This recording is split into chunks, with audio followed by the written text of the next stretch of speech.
warahmatullahi wabarakatuh. Salam sejahtera bagi kita semua.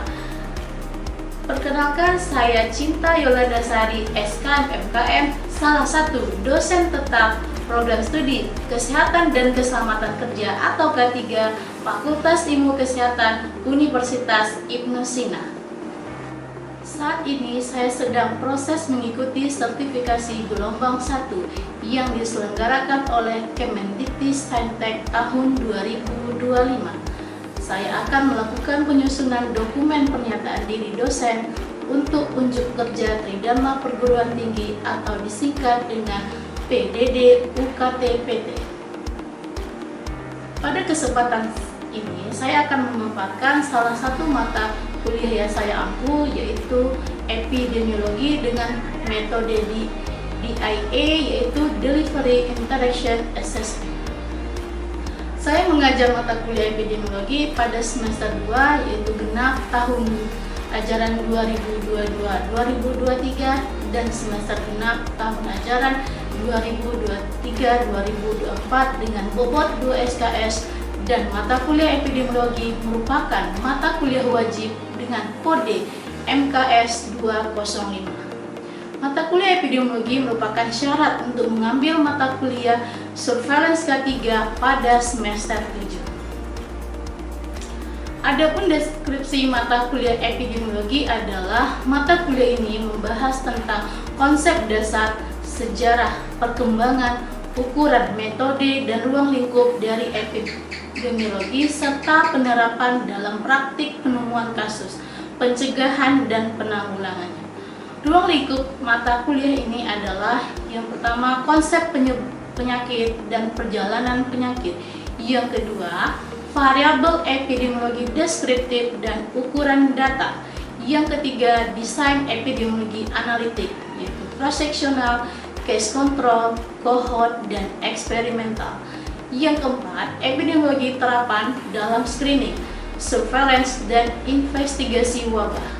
Mata kuliah ini memfasilitasi pengetahuan keterampilan dasar epidemiologi guna menunjang profil epidemiolog. Perkuliahan epidemiologi dilakukan dengan pendekatan blended learning, yaitu perpaduan antara pembelajaran luring atau tatap muka dan juga daring melalui platform e-learning resmi di Universitas Ibnu Sina, yaitu syakatku.uis.ac.id. Mahasiswa dapat mengakses materi perkuliahan, mengunduh LPS, dan mengupload tugas secara online, sementara diskusi interaktif, studi kasus, dan presentasi dilakukan secara offline langsung di kelas. Metode pembelajaran yang saya terapkan bersifat aktif, partisipatif, dan berbasis pada pengalaman nyata. Di antaranya adalah ceramah interaktif untuk membangun pemahaman konseptual mahasiswa terhadap teori epidemiologi. Diskusi kelompok mendukung kerjasama mahasiswa dalam menyelesaikan studi kasus nyata. Project based learning, di mana mahasiswa melakukan pengumpulan data di lapangan dengan mengidentifikasi faktor penyebab terjadinya penyakit dan menganalisis faktor penyebab terjadinya penyakit. Oke, adapun CPL pembelajaran di mata kuliah epidemiologi itu sendiri, yang pertama adalah ranah sikap dan tata nilai, yaitu terkait dengan S1 bertakwa kepada Tuhan Yang Maha Esa dan mampu menunjukkan sikap religius. S2 menunjukkan sikap tinggi nilai kemanusiaan dalam menjalankan tugas berdasarkan agama, moral, dan etika.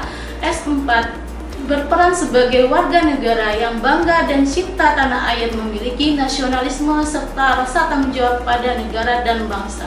S6 memberikan kontribusi dalam peningkatan kehidupan bermasyarakat, berbangsa, bernegara, dan kemajuan peradaban berdasarkan Pancasila. S7 bekerjasama dalam memiliki kepekaan sosial serta kepedulian terhadap masyarakat dan lingkungan. S8 tata hukum dan disiplin dalam kehidupan bermasyarakat dan bernegara. S10 menunjukkan sikap bertanggung jawab atas pekerjaan di bidang keahliannya secara mandiri. Keterampilan umum yang harus dimiliki oleh mahasiswa itu sendiri, yang pertama KU1 mampu menerapkan pemikiran logis, kritis, sistematis, dan inovatif dalam konteks pengembangan atau implementasi ilmu pengetahuan dan teknologi yang memperhatikan dan menerapkan nilai humaniora yang sesuai dengan bidang keahliannya. KU2 mampu menunjukkan kinerja mandiri bermutu terukur. KU3 mampu mengkaji implementasi pengembangan atau implementasi ilmu pengetahuan dan teknologi yang memperhatikan, menerapkan nilai humaniora sesuai dengan keahlian yang berdasarkan kaidah, tata cara, dan etika ilmiah dalam rangka menghasilkan solusi, gagasan, desain, dan kritik seni. KU5 mampu mengambil keputusan secara tepat dalam konteks penyelesaian masalah di bidang keahliannya berdasarkan analisis informasi dan data. KU6 mampu memelihara dan mengembangkan jaringan kerjasama dengan pembimbing, kolega, sejawat baik dalam maupun di luar lembaganya. KU7 mampu bertanggung jawab atas pencapaian hasil kerja kelompok dan melakukan supervisi serta evaluasi terhadap penyelesaian pekerjaan yang ditugaskan kepada pekerja yang berada di bawah tanggung jawabnya. KU8 mampu melakukan proses evaluasi diri terhadap kelompok yang berada di bawah tanggung jawabnya dan mampu mengelola pembelajaran secara mandiri. KU9 mampu mendokumentasikan, menyimpan, mengamankan, dan menemukan kembali data untuk menjamin keaslian dan mencegah plagiasi. Keterampilan khusus atau KK dalam mata kuliah epidemiologi ini KK3, KK4, dan KK14. KK3 mampu mengaplikasikan ukuran epidemiologi K3 di tempat kerja. KK4 mampu mengaplikasikan surveillance epidemiologi K3 di tempat kerja dan fasilkes. KK14 mampu mengelola sistem informasi dan data K3 di tempat kerja.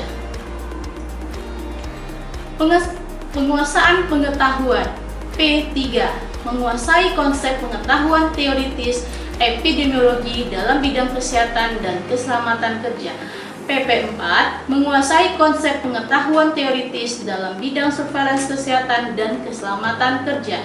PP14 menguasai konsep pengetahuan teoritis dan dalam bidang mengelola sistem informasi data K3. Adapun capaian pembelajaran mata kuliah epidemiologi atau disingkat dengan CPMK, yang pertama ada CPMK 1, mahasiswa mampu menjelaskan dan memahami tentang konsep dasar epidemiologi. CPMK 2, mahasiswa mampu menjelaskan dan memahami tentang epidemiologi penyakit. Yang CPMK 3, mahasiswa mampu menjelaskan dan memahami konsep perkembangan dan isu epidemiologi. CPMK 4, mahasiswa mampu menjelaskan dan memahami tentang konsep transisi epidemiologi. CPMK 5, mahasiswa mampu menjelaskan dan memahami tentang konsep penyebab penyakit. CPMK 6, mahasiswa mampu menjelaskan dan memahami tentang riwayat alamiah penyakit. CPMK 7, mahasiswa mampu menjelaskan dan memahami tentang tingkat pencegahan dalam epidemiologi. CPMK 8, mahasiswa mampu menjelaskan dan memahami tentang pengertian investigasi KLB atau wabah.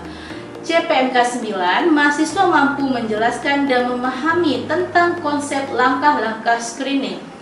CPMK 10, mahasiswa mampu menjelaskan dan memahami tentang surveillance epidemiologi. CPMK 11, mahasiswa mampu menjelaskan dan memahami tentang epidemiologi penyakit menular. CPMK 12, mahasiswa mampu menjelaskan dan memahami tentang epidemiologi penyakit tidak menular. CPMK 13, mahasiswa mampu menjelaskan dan memahami tentang studi deskriptif dan analitik dalam epidemiologi kesehatan dan keselamatan kerja serta pengaplikasiannya. Media pembelajaran yang digunakan adalah yaitu modul atau RPS dapat diunduh di e-learning platform Universitas Ibnu Sina berbentuk PowerPoint, studi kasus, dan artikel ilmiah, kemudian video pembelajaran dalam bentuk micro teaching atau kuliah hybrid melalui Zoom atau Google Meet. Adapun pokok pembahasan yang akan dipelajari mahasiswa pada mata kuliah epidemiologi selama 1 semester, yaitu yang pertama ada pengertian konsep dasar epidemiologi, yang kedua ada ukuran epidemiologi penyakit, yang ketiga konsep perkembangan dan isu terkini epidemiologi, yang keempat konsep transisi epidemiologi, yang kelima konsep penyebab terjadinya penyakit, yang keenam riwayat alamiah penyakit, yang ketujuh tingkat pencegahan dalam epidemiologi, yang kedelapan pengertian investigasi KLB atau kejadian luar biasa atau wabah, yang kesembilan langkah-langkah screening, yang ke-10 surveillance epidemiologi, yang ke-11 epidemiologi penyakit menular, yang ke-12 epidemiologi penyakit tidak menular, yang ke-13 studi deskriptif dan analitik dalam epidemiologi kesehatan dan keselamatan kerja. Adapun bobot penilaian mencangkut 6 komponen utama, yaitu pertama kehadiran 10%, tugas 10%, kuis 10%, ujian tengah semester atau UTS 25%, ujian akhir semester atau UAS 25%, soft skill 20%. Soft skill itu terdiri dari kesopanan 5%, kerapian 5%, aktif 5%, dan bekerja sama 5%. Penilaian dilakukan secara objektif berdasarkan indikator sebagai berikut. Yang pertama, ketepatan dalam penguasaan materi. Yang kedua, partisipasi aktif. Yang ketiga, kemampuan analisa dalam studi kasus. Yang keempat, kerapian dan standar teknik penulisan makalah. Yang kelima, isi tulisan dan daftar pustaka makalah. Yang keenam, kelengkapan dari bobot teori. Yang ketujuh, teknik presentasi. Kedelapan, kerjasama antar anggota presentasi kelompok. Yang kesembilan, kemampuan dan ketepatan jawaban. Saya menggunakan rubrik penilaian jelas dan terukur, dan hasil evaluasi saya sampaikan kepada mahasiswa sebagai bagian dari proses umpan balik untuk meningkatkan kualitas pembelajaran. Dengan pendekatan ini, saya berkomitmen untuk menciptakan pembelajaran yang berpusat pada mahasiswa atau SCL, sekaligus menyiapkan lulusan yang berpikir kritis, adaptif terhadap perubahan, serta siap menghadapi tantangan dunia kerja. Baik, untuk tahapan ini, mari kita simak video pembelajaran mata kuliah epidemiologi. Bismillahirrahmanirrahim. Assalamualaikum warahmatullahi wabarakatuh. Waalaikumsalam warahmatullahi wabarakatuh. Selamat pagi semuanya. Pagi. Oke, hari ini sangat senang ya saya bertemu sama Anda semua pada semester 2 ini ya, kita belajar mata kuliah epidemiologi ya. Mungkin sudah pernah bertemu sebelumnya sama saya? Sudah. Mungkin di mata kuliah yang sebelumnya mungkin sudah pernah berjumpa dengan saya. Ini kita masuk sekarang di semester 2 mata kuliah epidemiologi ya. Oke, sebelum kita masuk ke mata kuliah epidemiologi, mungkin kita terlebih dahulu untuk melakukan absensi ya. Oke, Natasha Anggun hadir Bu. Salsabila hadir. Novita Sari izin Bu. Azhara hadir Bu. Marta izin Bu.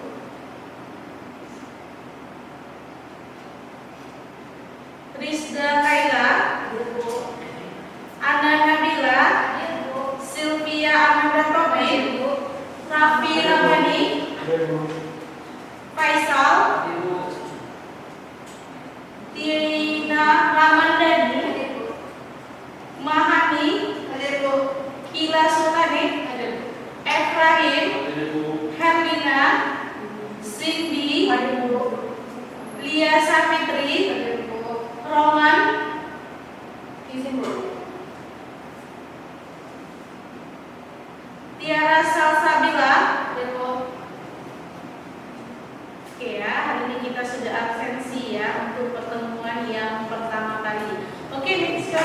sebelum kita masuk ke materi, kita terlebih dahulu saya akan menjelaskan terkait dengan kontrak perkuliahan kita selama pembelajaran 1 semester ya. Oke, yang pertama, mahasiswa diharapkan untuk hadir 16 kali pertemuan selama 1 semester. Yang kedua, mahasiswa diberikan izin untuk tidak hadir maksimal hanya 2 kali ya. Jadi kalau memang selama 1 semester itu mahasiswa ibu sekalian hanya diperbolehkan izin atau sakit atau apa hanya 2 kali, sisanya itu kembali ke nilai seperti biasa ya. Kalau tidak hadir maka nilainya 0 ya. Kemudian mahasiswa wajib hadir 10 menit sebelum perkuliahan dimulai untuk pertemuannya offline, sedangkan online harus via Zoom meeting. Ya kebetulan ini kita kelasnya sudah tidak ada zaman COVID lagi ya, berarti kita wajib offline ya kuliahnya tatap muka di dalam kelas. Oke, mahasiswa harus berpakaian rapi, jangan ada mahasiswa yang melihat pakaiannya yang tidak sesuai dengan mahasiswa ya, jangan berpakaian seperti orang yang tidak masuk ke kampus ya. Kalau kampus itu kan formal ya, jadi harus berpakaian rapi. Oke, untuk penilaian. Oke, ini ada bobot penilaian kita. Kehadiran itu dinilai 10%, tugas 10%, kuis 10%, kemudian tes UAS 25%, kemudian soft skill 20%. Apa saja soft skill-nya? Ada kesopanan, kerapian, aktif, dan bekerja sama. Jadi, di sini Ibu akan menilai bagaimana kalian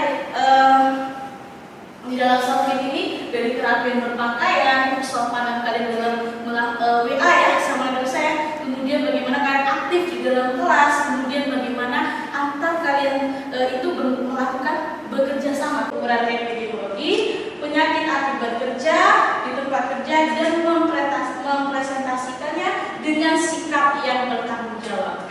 Oke, sudah paham di sini apa CPL dan CPK kita? Sudah? Sudah oke ya. Kemudian kita masuk kepada pokok pembahasan kita atau materi pembelajaran kita selama 1 semester. Yang pertama ya, ada pengertian konsep dasar dari epidemiologi. Yang kedua, ukuran epidemiologi penyakit. Yang ketiga, konsep perkembangan dan isu terkini terkait apa itu epidemiologi. Kemudian 4, konsep transisi dari epidemiologi. Yang kelima, konsep penyebab penyakit. Yang keenam, riwayat alamiah penyakit. Yang ketujuh, tingkat pencegahan dalam epidemiologi.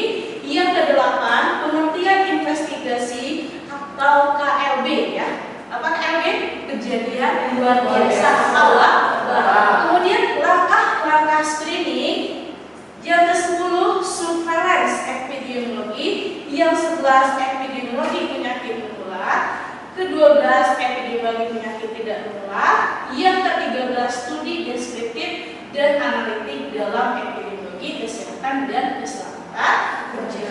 Oke, ada 13 materi pembelajaran kita selama 1 semester dalam mata kuliah epidemiologi. Kemudian, bagaimana metode pembelajaran kita? Ya, metode pembelajaran kita ada metode namanya DIA.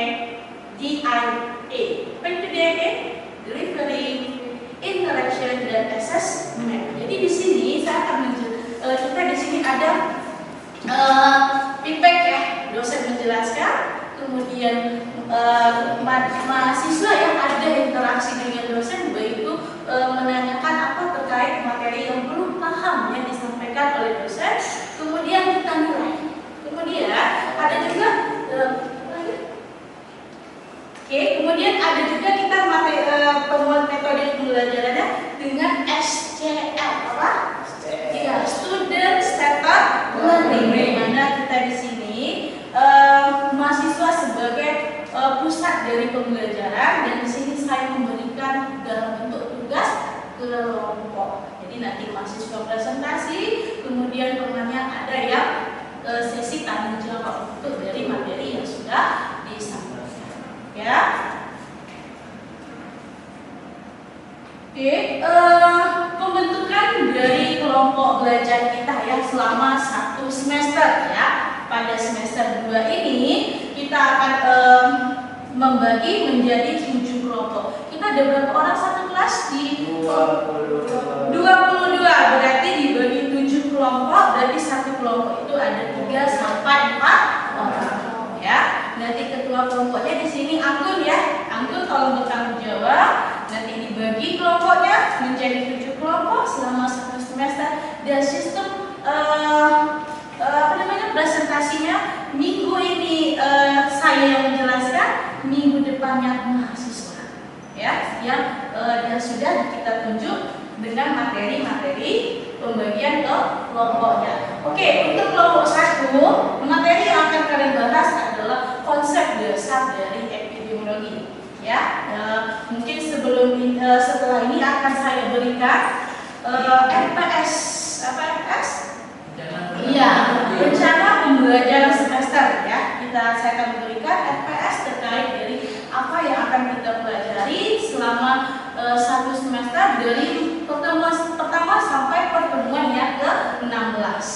Oke, kelompok kedua tentang transisi epidemiologi, ketiga konsep penyebab penyakit, yang keempat tingkat pencegahan dalam epidemiologi, yang kelima screening, yang keenam surveillance epidemiologi dan epidemiologi penyakit menular, yang ketujuh epidemiologi penyakit tidak menular dan studi deskriptif analitik dalam epidemiologi kesehatan dan keselamatan kerja. Oke, sebelum kita masuk ke materi, mungkin saya akan melihatkan RPS yang kita akan gunakan selama 1 semester.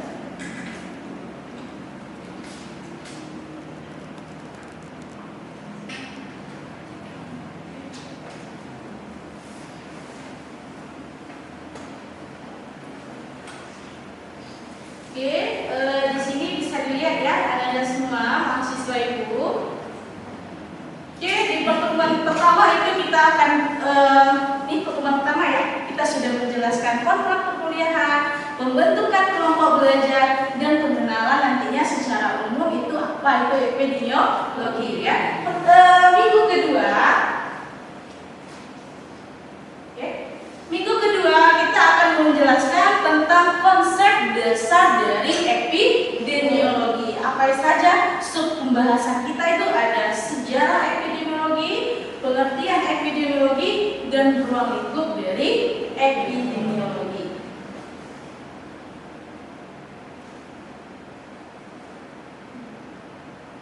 Oke, yang kedua,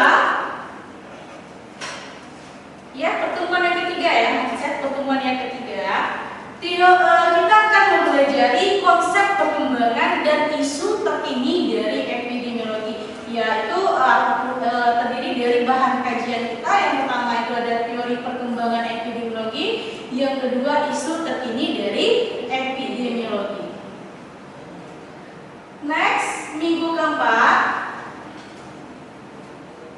kita akan belajar tentang transisi dari epidemiologi. Apa saja bahan kajian kita? Ada pengertian transisi epidemiologi, model transisi epidemiologi, hubungan transisi epidemiologi dengan demografi ya. Next, pertemuan yang kelima, itu kita tentang belajar konsep dari penyebab penyakit ya. Apa itu? Ada trias epidemiologi, konsep model roda, web caution, faktor risiko, dan multiple causation. Ya, kemudian lanjut, pertemuan yang ke-6, kita belajar tentang bagaimana riwayat alamiah terjadinya penyakit. Ya, apa materinya? Definisi riwayat alamiah penyakit, tahapan riwayat alamiah penyakit, dan kegunaan riwayat alamiah penyakit. Ada pertanyaan mungkin dari materi mungkin yang saya sudah menjelaskan tadi secara umum itu apa epidemiologi. Kira-kira ada pertanyaan lagi? Saya Bu. Oke, silakan. Tentang menangani wabah